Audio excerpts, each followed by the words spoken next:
All right, guys. So Joe Biden, the Biden administration just signed off on World War III. I always said this, Trump's not going to make it to Inauguration Day, guys. The Biden administration just gave Ukraine the green light to use U.S.-made and provided ATACMS missiles against Russian targets inside Russian territory. Effectively, the United States and NATO have declared war on Russia. There's no way Ukrainians don't have the ability or the intel to know where to attack certain targets. They just get all that intelligence from U.S. and NATO-made satellites, which prompted Putin to say, hey, you guys are now complicit.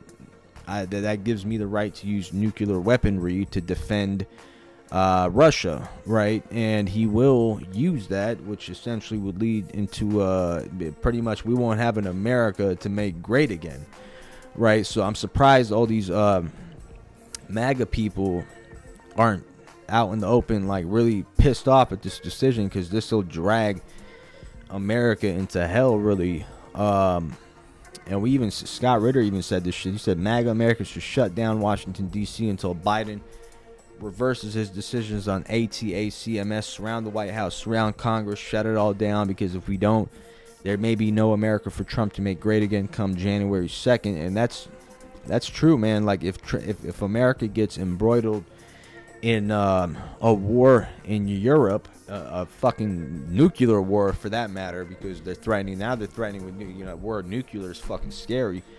And you got Kim Jong-un, who has essentially indirectly this morning declared war on the Korean Peninsula. So he's calling out for unlimited nuclear expansion. He already has troops in Russia, right? Who's to say that Iran and China, they're drooling at the mouth? Look, Iran is drooling at the mouth to attack Israel, just waiting for the right moment. And China is fucking foaming at the mouth, to scoop up Taiwan.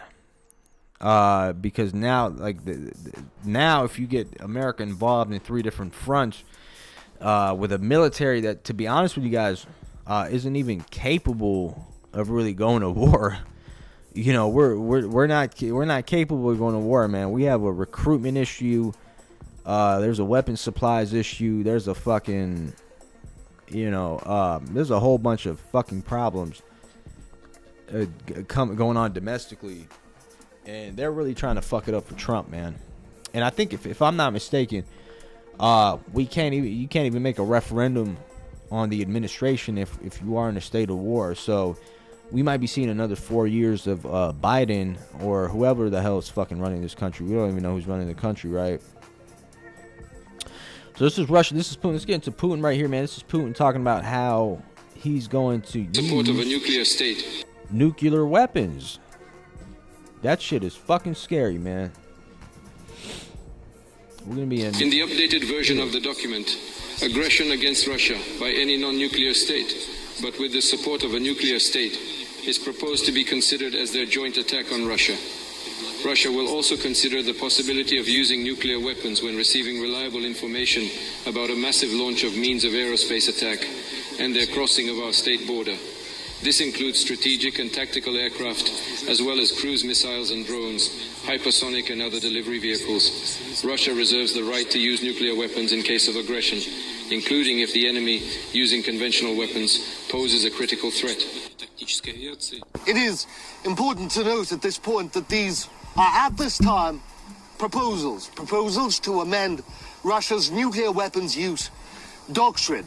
We heard from Vladimir Putin multiple scenarios in which the rules and regulations governing how Russia can use its nuclear weapons will change. The first scenario is if a non-nuclear power attacks Russia with conventional arms but poses a grave or critical threat to Russia's sovereignty, the Russian leadership will be able to use nuclear weapons to neutralize that threat.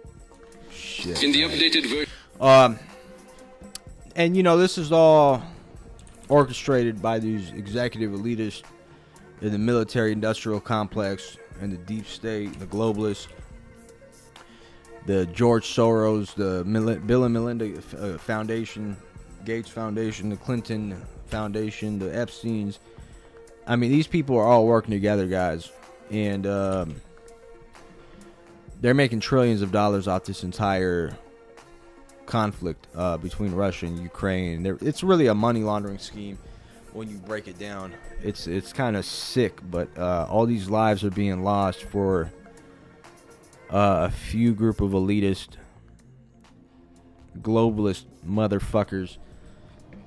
So we had Donald Trump Jr. actually react to this. He says, the military-industrial complex seems to want to make sure they get World War III going before my father has a chance to create peace and save lives. Got to lock in those trillions, life be damned. Imbeciles. Okay.